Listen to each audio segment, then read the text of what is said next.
ഇന്ന് നമ്മൾ കാണാൻ പോകുന്ന ഈ ഒരു കേസ് ശരിക്കും സംഭവിച്ചതാണോ, അല്ലെങ്കിൽ ഒരു ക്രൈം ത്രില്ലർ സിനിമയുടെ കഥ പറയുന്നതാണോ എന്ന് പോലും ഒരുപക്ഷെ നിങ്ങൾ ചിന്തിച്ചു പോകും. അത്രത്തോളം കേൾക്കുമ്പോൾ നമുക്ക് അവിശ്വസനീയമായി തോന്നും. ഇങ്ങനെയൊക്കെ സംഭവിക്കുമോ എന്ന് പോലും തോന്നിപ്പോകും. കാരണം ഇങ്ങനെയുള്ള രംഗങ്ങൾ നമ്മളൊക്കെ സിനിമയിൽ മാത്രമേ കണ്ടിട്ടുള്ളൂ. ഇതൊരു സമീപകാല സംഭവമാണ്. 2025 മെയ് മാസം 13 തമിഴ്നാട്ടിലെ പൊള്ളാച്ചി. ഒരു കാലത്ത് ഒരു ക്ഷാമവുമില്ലാതെ വർഷം മുഴുവനും വെള്ളം നിറഞ്ഞ് കടൽ പോലെ കാണപ്പെട്ടതിനാൽ ആ നദിക്ക് മാത്രമല്ല വെള്ളം സംഭരിച്ചു വയ്ക്കുന്ന അണക്കെട്ടിനും ആലിയാർ എന്ന് പേരിട്ടു. ആലിയാർ അണക്കെട്ട് എന്നത് വളരെ പ്രശസ്തമായ ഒരു വിനോദസഞ്ചാര കേന്ദ്രമാണ്. എന്നാൽ മെയ് മാസം 13 അതൊരു ടൂറിസ്റ്റ് സ്പോട്ട് പോലെ ആയിരുന്നില്ല. പെട്ടെന്ന് അതൊരു ക്രൈം സ്പോട്ട് പോലെ തോന്നിപ്പിച്ചു. കാണാതായ ആരെയോ തിരഞ്ഞുകൊണ്ടിരുന്നവർ, അവരുടെ മുഖത്തുണ്ടായിരുന്ന പരിഭ്രാന്തി, ഇതെല്ലാം ടൂറിസ്റ്റുകളെ പോലും തിരച്ചിൽ സംഘത്തിൽ ചേരാൻ പ്രേരിപ്പിച്ചു. ഐസ്ക്രീം വേണമെന്ന് ചോദിച്ചു. അത് വാങ്ങിക്കൊണ്ടുവരുന്നതിനുള്ളിൽ അവനെ കാണാനില്ല എന്ന് ആളുകൾ പിറുപിറുക്കാൻ തുടങ്ങി. ഇത് കേട്ട ആളുകൾ ഒരു ചെറിയ കുട്ടിയെ കാണാതായിട്ടുണ്ടാകും എന്നാണ് കരുതിയത്. നിങ്ങളും തീർച്ചയായും അങ്ങനെ തന്നെ ചിന്തിച്ചിട്ടുണ്ടാവുക. പക്ഷേ അതൊരു 4-5 വയസ്സുള്ള ചെറിയ കുഞ്ഞൊന്നുമല്ല. 24 വയസ്സുള്ള ഒരു ആൺകുട്ടിയായിരുന്നു. 24 വയസ്സുള്ള ഒരു ആൺകുട്ടി ഐസ്ക്രീം ചോദിച്ച് കരഞ്ഞുവെന്നോ? എന്തേ, അവന് തന്നെ വാങ്ങാൻ അറിയില്ലേ? അവനെന്തേ ചെറിയ കുട്ടിയാണോ എന്ന് ചോദിച്ചാൽ അതെ, അവൻ ഓട്ടിസം ബാധിച്ചൊരു കുട്ടിയായിരുന്നു. അവന്റെ മാതാപിതാക്കളോ ബന്ധുക്കളോ അല്ല അവനെ ഇവിടെ അന്വേഷിച്ചു കൊണ്ടിരുന്നത്. പൊള്ളാച്ചിയിലെ ഒരു സ്വകാര്യ സ്പെഷ്യൽ കെയർ ചിൽഡ്രൻസ് ട്രസ്റ്റ് അവരായിരുന്നു അവരെ അന്വേഷിച്ചു കൊണ്ടിരുന്നത്. ആ ട്രസ്റ്റിലുണ്ടായിരുന്ന ചെറിയ കുട്ടികളെയും യുവാക്കളെയും അവർക്കൊരു മാറ്റത്തിന് വേണ്ടി ഇവിടെ കൊണ്ടുവന്നതാണ്. അങ്ങനെ വന്ന സ്ഥലത്ത് ഓട്ടിസം ബാധിച്ച വരുൺ കാന്ത് എന്ന യുവാവ്, അവനെ കാണാതായി. മാത്രവുമല്ല, ഉടൻ തന്നെ വരുൺ കാന്തിന്റെ അച്ഛനെയും ഈ വിവരം അറിയിച്ചു. അദ്ദേഹം വളരെ ഭയത്തോടുകൂടി പല സ്ഥലങ്ങളിലും തിരഞ്ഞു. പക്ഷേ വരുണിനെ എവിടെയും കണ്ടെത്താൻ സാധിച്ചില്ല. ഉടൻ തന്നെ ആലിയാർ പോലീസ് സ്റ്റേഷനിൽ ഒരു മാൻ മിസ്സിംഗ് കംപ്ലൈന്റ് രജിസ്റ്റർ ചെയ്തു. പോലീസ് ഉടൻ തിരച്ചിൽ ആരംഭിച്ചു. അവരുടെ ശ്രമഫലമായി കുറച്ച് ദിവസങ്ങൾക്കുള്ളിൽ ആ കുട്ടിയെ കണ്ടെത്തുകയും ചെയ്തു. പക്ഷെ അവനെ കണ്ടെത്തിയതിൽ ആർക്കും സന്തോഷമുണ്ടായിരുന്നില്ല. കാരണം വരുണിനെ കണ്ടെത്തി, പക്ഷേ അവന് ജീവനില്ലായിരുന്നു. അതെ, പൊള്ളാച്ചി ആലിയാറിൽ കാണപ്പെട്ടതായി പറയുന്ന ഈ ഒരു കുട്ടി കേരള അതിർത്തിയിൽ നടുപോണി നാഗൂർ എന്ന പ്രദേശത്തുള്ള ഒരു ഫാമിൽ നിന്നായിരുന്നു കണ്ടെത്തിയത്. അങ്ങനെ ഒരു മാൻ മിസ്സിംഗ് കേസായി ആരംഭിച്ച ഇത് പിന്നീട് ഒരു കൊലപാതക കേസായി മാറി. ഇതിനു വേണ്ടി 8 സ്വകാര്യ ടീമുകളെ നിയമിച്ചു. കുറ്റവാളികളെ തിരയാൻ തുടങ്ങി. ഇപ്പോൾ വരുൺ കാണാതായത് എങ്ങനെയാണ്? ആരെങ്കിലും അവനെ തട്ടിക്കൊണ്ടുപോയി ഇത്രയും ക്രൂരമായി പെരുമാറിയതാണോ? അങ്ങനെ ഓട്ടിസം ബാധിച്ച ഒരു സാധാരണക്കാരനല്ലാത്തൊരു കുട്ടിയോട് ആർക്കാണ് പ്രതികാരം ചെയ്യാൻ സാധിക്കുക? ഒരു പക്ഷേ എന്തെങ്കിലും സ്വത്ത് പ്രശ്നമോ കുടുംബ പ്രശ്നമോ ആയിരിക്കുമോ? അല്ലെങ്കിൽ ആരെങ്കിലും തട്ടിക്കൊണ്ടുപോയി പണം ചോദിക്കണം എന്നുള്ളൊരു ഉദ്ദേശത്തിൽ വരുണിനെ തട്ടിക്കൊണ്ടുപോയതാണോ? പോയതിനു ശേഷമാണ് അവൻ ഓട്ടിസം ബാധിച്ച കുഞ്ഞാണ്, അവനിൽ നിന്നും യാതൊരു വിവരവും ലഭിക്കില്ല എന്നറിഞ്ഞതിന് ശേഷം മറ്റു മാർഗമൊന്നുമില്ലാതെ അവനെ കൊന്നുകളഞ്ഞതാണോ? ഇങ്ങനെ നിരവധി സംശയങ്ങൾ നമ്മൾക്കുണ്ടാകാം. പക്ഷെ പിന്നീട് സംഭവിച്ച കാര്യങ്ങൾ നിങ്ങളെ വലിയ ഞെട്ടലിലേക്ക് തന്നെ കൊണ്ടുപോയാലും അതിൽ അതിശയിക്കേണ്ടി വരില്ല. കാരണം ഈ ഒരു കേസ് അന്വേഷിക്കാൻ 8 സ്വകാര്യ ടീം ഉണ്ടെന്ന് പറഞ്ഞല്ലോ. അതിൽ ഒരു ടീമിൽ വളരെ തീവ്രമായി ജോലി ചെയ്തുകൊണ്ടിരുന്ന ഒരു സബ് ഇൻസ്പെക്ടറെ തന്നെ പെട്ടെന്ന് അറസ്റ്റ് ചെയ്യുന്നു. കൂടാതെ മറ്റൊരു സബ് ഇൻസ്പെക്ടർ സസ്പെൻഡായി. അങ്ങനെ ഈ ഒരു കൊലപാതക കേസിൽ കുറ്റവാളികളെ തിരഞ്ഞു കണ്ടെത്തേണ്ട പോലീസിനെ തന്നെ അറസ്റ്റ് ചെയ്തതും സസ്പെൻഡ് ചെയ്തതും എന്തിനു വേണ്ടി? അങ്ങനെ ആ പോലീസ് എന്താണ് ചെയ്തത്? പ്രധാനമായും വരുൺ എങ്ങനെ അപ്രത്യക്ഷനായി? അവൻ കൊല്ലപ്പെട്ടത് എങ്ങനെ? എന്തിനു വേണ്ടി അവൻ മരണപ്പെട്ടു? ഈ കൊലപാതകത്തിന് പിന്നിലെ പല വിചിത്രമായ, വിശ്വസിക്കാനാകാത്ത സംഭവങ്ങളാണ് ഇന്ന് നമ്മൾ ഈ വീഡിയോയിലൂടെ വിശദമായി അറിയാൻ പോകുന്നത്.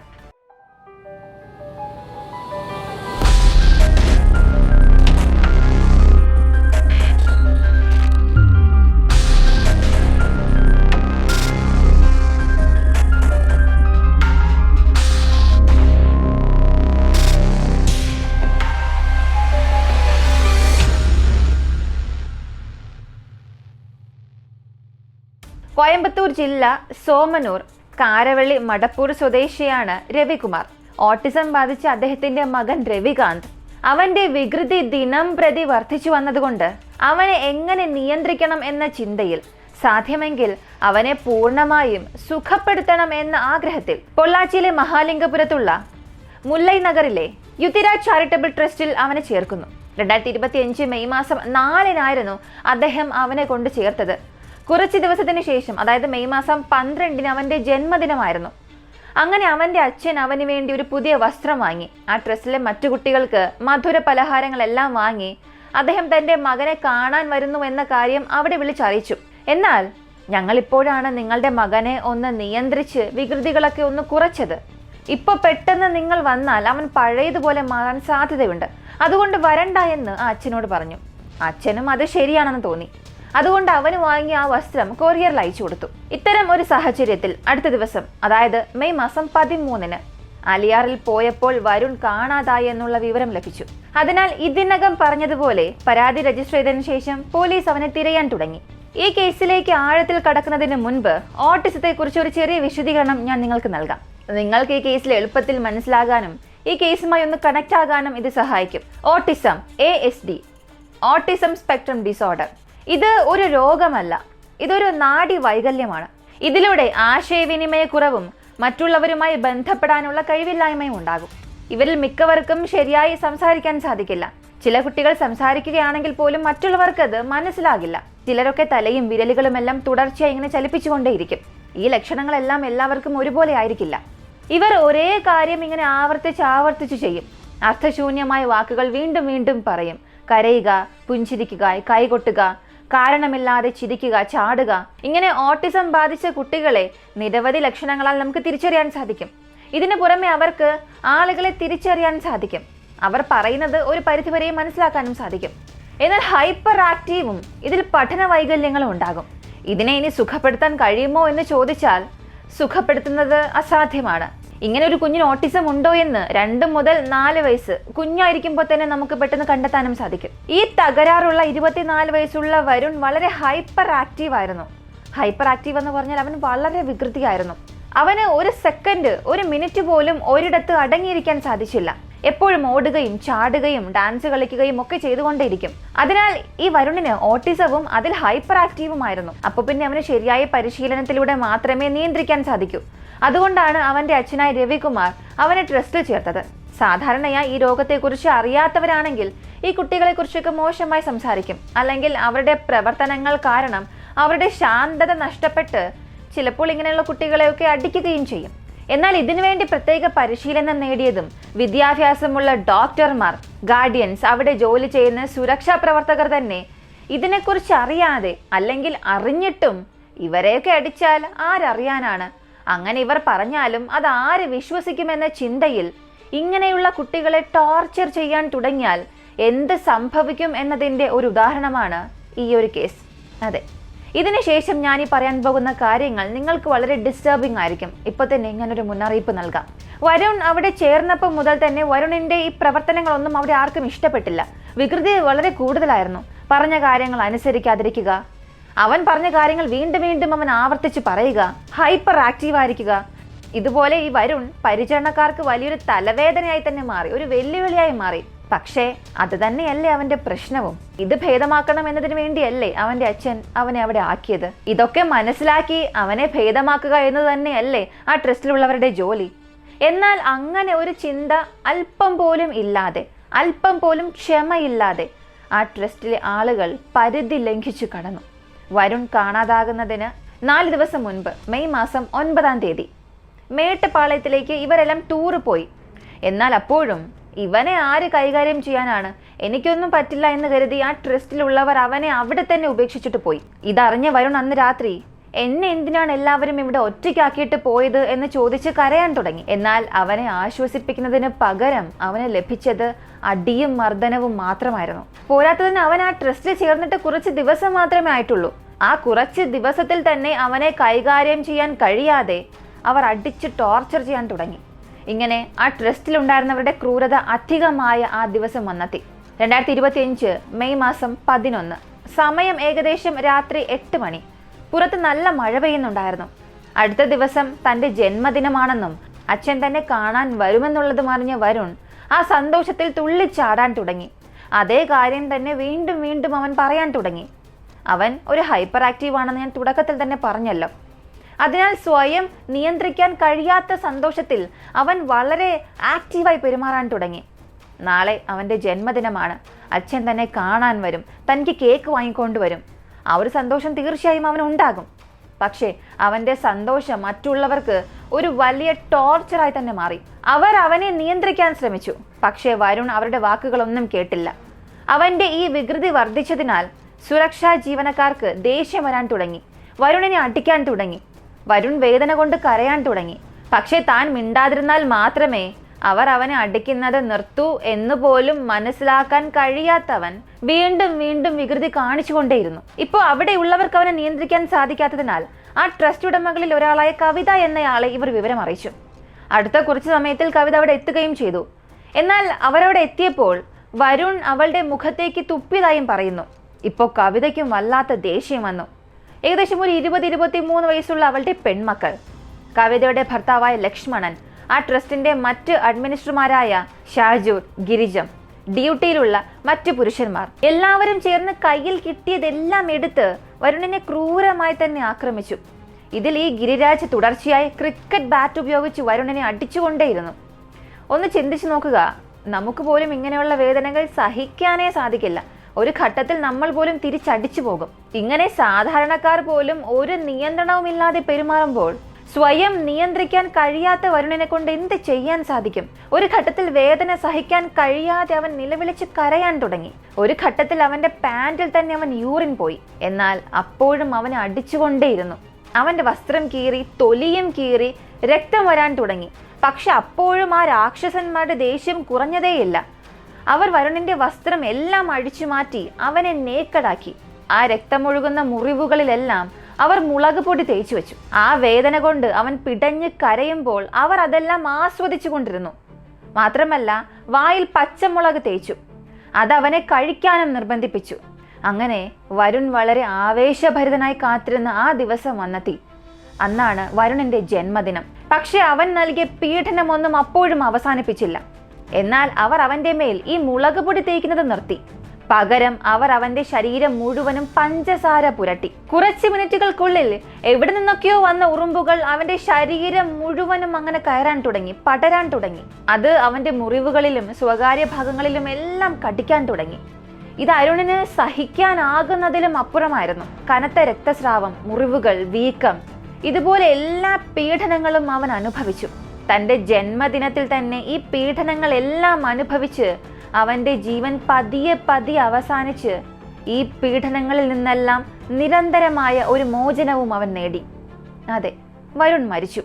ഇപ്പോൾ വരുൺ മരിച്ചു എന്ന് സ്ഥിരീകരിച്ചതും അവർ വരുണിന്റെ ഡെഡ് ബോഡി ആ ട്രസ്റ്റിലെ തന്നെ ഒരു വാനിൽ കയറ്റി. ഞാൻ ആമുഖത്തിൽ പറഞ്ഞതുപോലെ കേരള അതിർത്തിയിലെ നടുപൂണി നാഗൂർ എന്ന സ്ഥലത്ത് അവിടെയുള്ളൊരു ഫാമിൽ കുഴിച്ചിട്ടു. ആർക്കും ഒരു സംശയവും വരാതിരിക്കാനായി അതിന് മുകളിൽ അവർ ഒരു ചെടിയും നട്ടു. പോലീസ് അന്വേഷണത്തിൽ ഈ ഫാം കവിതയുടേതാണ് എന്ന് മനസ്സിലായി. ഇതെല്ലാം ചെയ്തതിനു ശേഷം ആ സംഘം തിരികെ എത്തി അവരുടെ ജോലികളെല്ലാം ചെയ്തുകൊണ്ടിരിക്കുമ്പോഴാണ് ജന്മദിന സമ്മാനം നൽകാൻ അച്ഛൻ വരുണിനെ കാണാൻ വരുന്നുണ്ട് എന്ന കാര്യം ആ അച്ഛൻ തന്നെ അവരെ വിളിച്ചറിയിച്ചത്. ഇപ്പൊ ഭയന്നുപോയ ആ ഒരു സംഘം, ഞങ്ങൾ ഇപ്പോഴാണ് അവനെ ഒന്ന് നിയന്ത്രിച്ചു വച്ചിരിക്കുന്നത്, നിങ്ങളിപ്പോൾ വന്നാൽ അതൊക്കെ വീണ്ടും പാഴായി പോകും, ഇപ്പൊ വരണ്ട എന്ന് അച്ഛനോട് പറഞ്ഞു.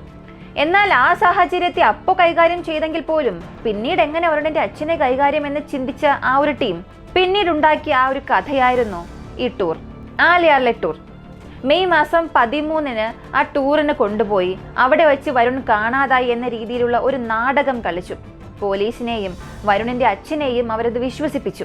ഇതെല്ലാം ചെയ്ത് അവസാനിപ്പിച്ചതിന് ശേഷം ഇനി പിന്നെ പേടിക്കേ വേണ്ട, ആർക്കും യാതൊരു സംശയവും വരില്ല എന്ന് അവർ വിശ്രമിക്കാൻ തുടങ്ങിയ സമയത്ത് കർമ്മ അതിന്റെ ജോലി ചെയ്യാൻ തുടങ്ങി. 2025 മെയ് മാസം 22-ന് പൊള്ളാച്ചി സബ് ഡിവിഷൻ ASP സൃഷ്ടി സിംഗ് ഇവരുടെ ഫോണിലേക്ക് ഒരു അജ്ഞാത നമ്പറിൽ നിന്നും വാട്സപ്പിൽ ഒരു വീഡിയോ ലഭിച്ചു. അത് കണ്ടവർ അങ്ങനെ ഞെട്ടലിൽ മരവിച്ച് നിന്നുപോയി. അതിന് കാരണം ആ വീഡിയോയിൽ ഉണ്ടായിരുന്നത് വരുണായിരുന്നു.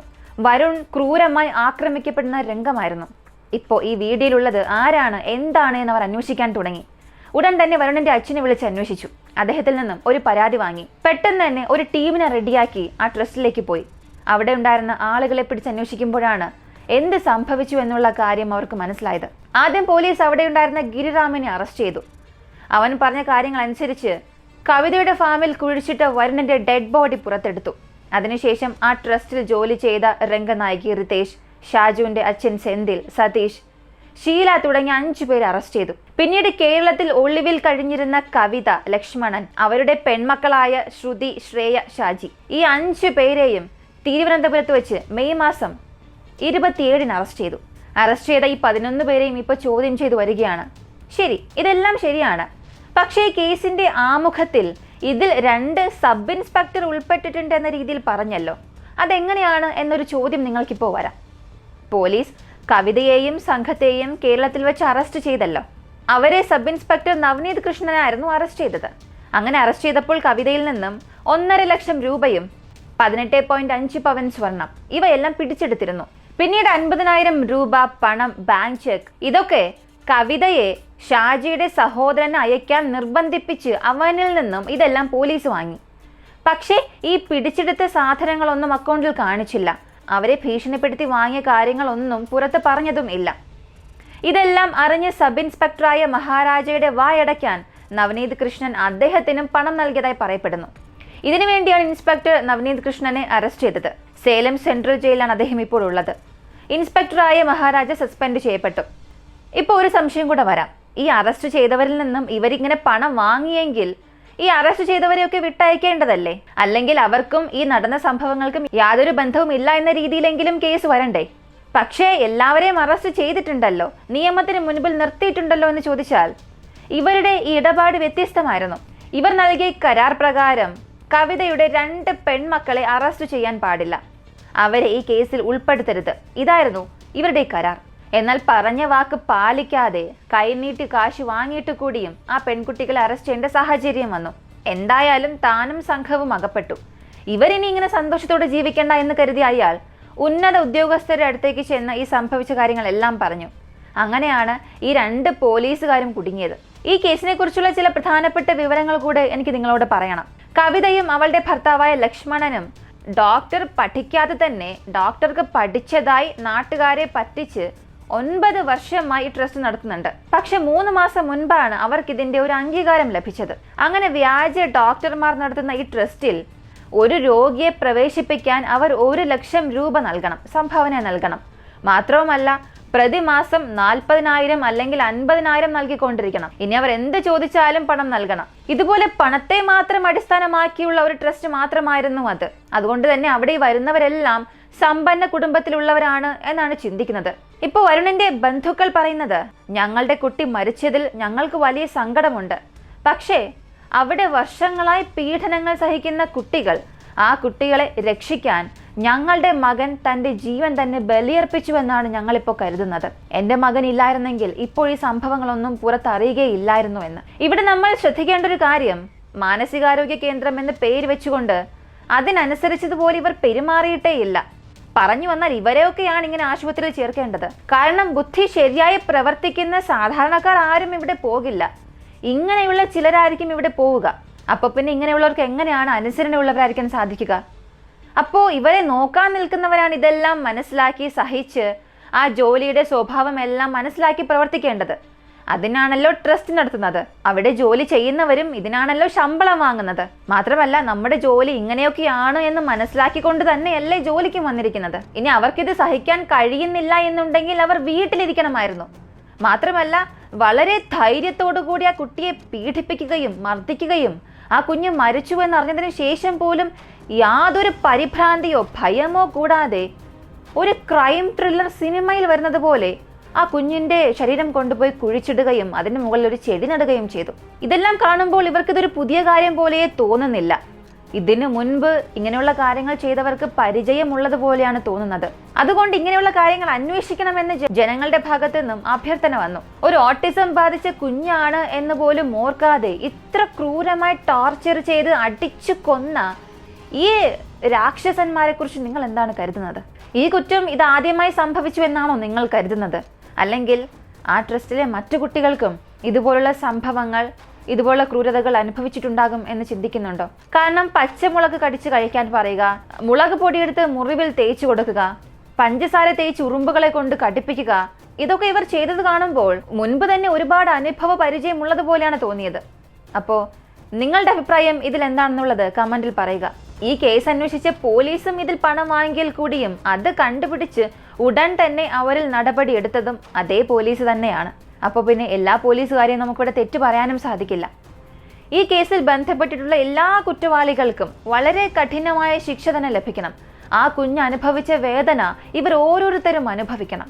അങ്ങനെ നിയമം അനുശാസിക്കുന്ന കടുത്ത ശിക്ഷ തന്നെ ഇവർക്ക് ലഭിക്കുമെന്ന് നമുക്ക് വിശ്വസിക്കാം. നിങ്ങളുടെ അഭിപ്രായം കമന്റിൽ പറയുക.